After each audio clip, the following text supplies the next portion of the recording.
Olá pessoal, tudo bem? Bom dia.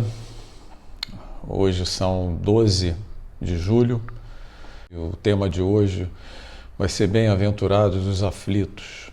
Bom, para começar, bem-aventurados os que choram, pois que serão consolados. Bem-aventurados os famintos e os sequiosos de justiça, pois que serão saciados. Bem-aventurados os que sofrem perseguição pela justiça, pois que é deles o reino dos céus.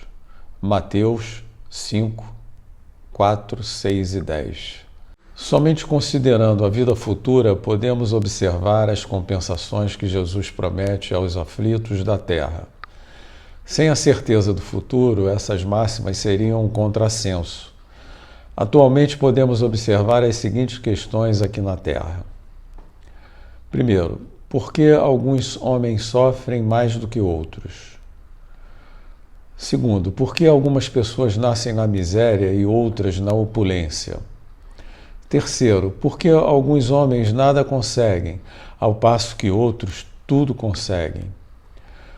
O que ainda menos se compreende é que os bens e os males sejam tão desigualmente repartidos entre o vício e a virtude, e que os homens virtuosos sofram ao lado dos maus que prosperam pela vida. Deus tem todo o poder, toda a justiça, toda a bondade, sem o que não seria Deus.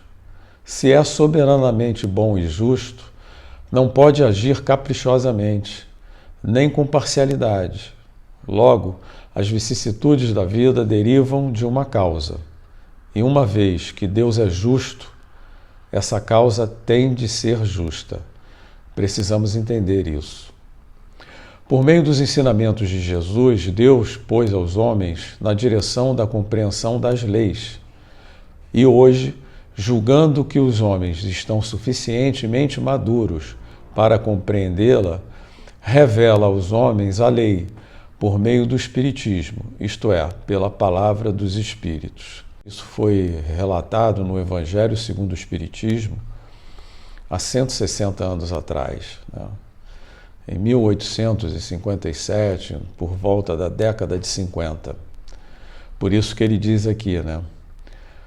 Julgando que os homens estão suficientemente maduros para compreendê-la, revela aos homens a lei por meio do Espiritismo, isto é, pela palavra dos Espíritos.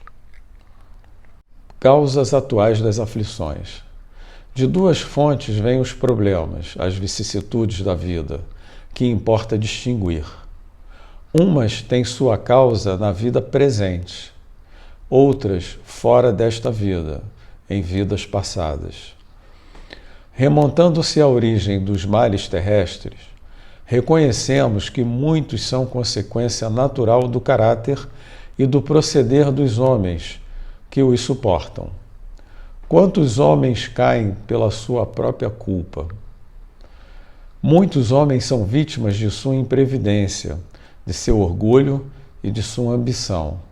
Muitos se arruinam por falta de ordem, de perseverança, pelo mal proceder ou por não terem sabido limitar seus desejos.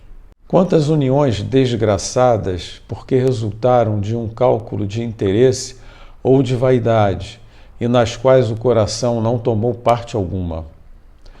Quantas discórdias e funestas disputas se teriam evitado com um pouco de moderação e menos suscetibilidade?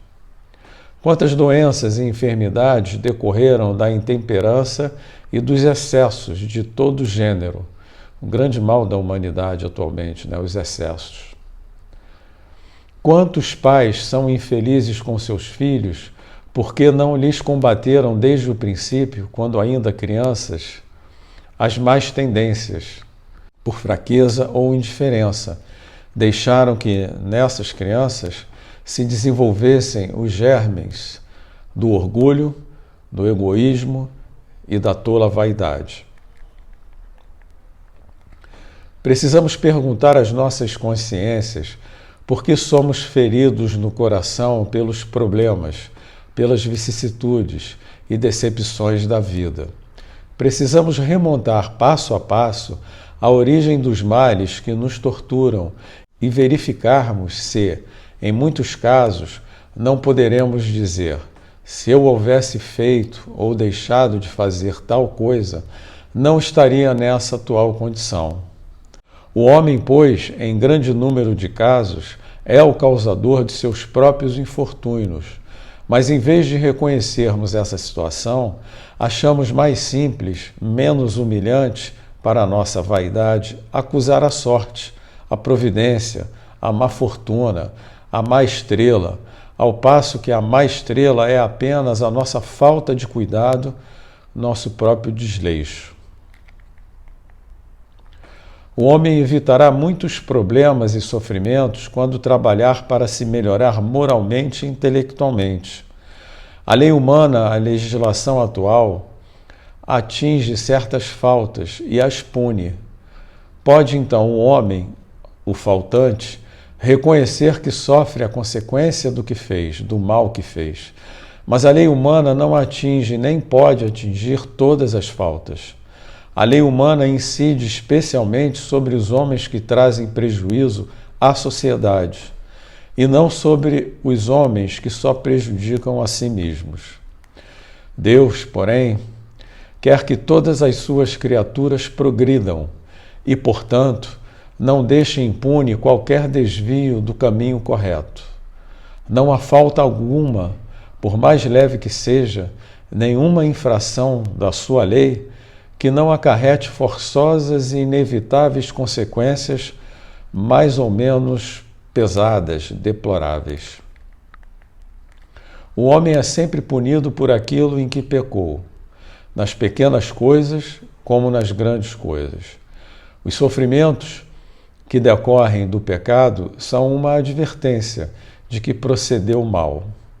As penas lhe fornecem experiência, fazem sentir a diferença existente entre o bem e o mal e a necessidade de se melhorar para, no futuro, evitar o que originou uma fonte de sofrimentos e amarguras.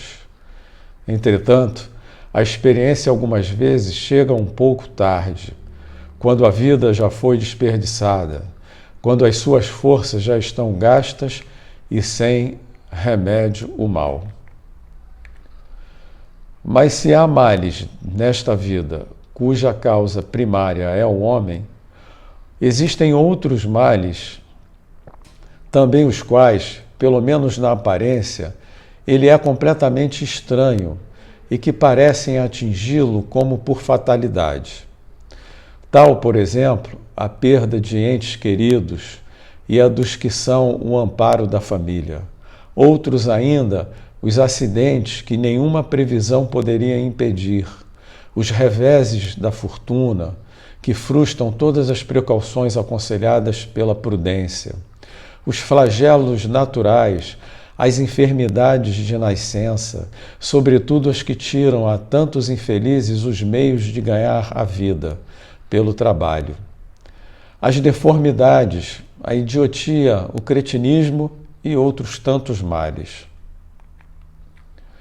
Os que nascem nessas condições certamente nada fizeram na existência atual para merecer tão triste sorte, que são impotentes para mudar por si mesmos essa situação. Eventualmente observamos que ao lado dessas pessoas, sobre o mesmo teto, na mesma família, outros são favorecidos de todos os modos. Quer dizer, enfim, dessas crianças que morrem em tenra idade e da vida só conheceram sofrimentos. O que dizer disso? Problemas são esses que ainda nenhuma filosofia pode resolver, anomalias que nenhuma religião pode justificar e que seriam a negação da bondade, da justiça e da providência de Deus, se verificasse a hipótese de ser criada a alma ao mesmo tempo que o corpo, e de estar a sua sorte determinada pela permanência de alguns instantes na Terra. Que fizeram essas almas que acabam de sair das mãos do Criador para que se vissem nesse mundo passar por tantas misérias e para merecerem no futuro uma recompensa ou uma punição qualquer, visto visto que não puderam praticar nem o bem nem o mal. Todavia, por virtude do axioma segundo o qual todo efeito tem uma causa, tais misérias são efeitos que hão de ter uma causa, e desde que se admita um Deus justo, essa causa também há de ser justa. Ora, ao efeito precedendo sempre a causa, se esta não se encontra na vida atual, há de ser anterior a essa vida, isto é, há de estar numa existência precedente. Por outro lado, não podendo Deus punir alguém pelo que fez, nem pelo mal que não fez, se somos punidos, é que fizemos o mal. Se esse mal não o fizemos na presente vida, fizemos em outra vida. É uma alternativa que ninguém pode fugir e em que a lógica decide de que parte se acha a justiça de Deus. O homem, pois, nem sempre é punido, ou punido completamente na sua existência atual, mas não escapa nunca às consequências de sua falta. A prosperidade do mal é apenas momentânea. O homem que cometeu o erro, se não sofrer hoje, sofrerá amanhã, ao passo que aquele que sofre está expiando o seu passado. O homem, pela ação de uma rigorosa justiça distributiva, sofre o que fez sofrer outros homens. Se foi duro e desumano, poderá ser a seu turno tratado duramente com desumanidade. Se foi orgulhoso, poderá nascer em humilhante condição. Se foi avaro, egoísta, ou se fez mau uso de suas riquezas, poderá ver-se privado do necessário. Se foi mau filho, poderá sofrer pelo procedimento de seus filhos, e etc. Assim se explicam, pela pluralidade das existências e pela destinação da Terra como mundo expiatório, as anomalias que apresenta a distribuição da ventura e da desventura entre os bons e os maus neste planeta. Muito obrigado por você me acompanhar até aqui. Peço para que você divulgue em suas redes sociais. Vamos ajudar a divulgar a doutrina espírita, a doutrina cristã. Muito obrigado e até a próxima.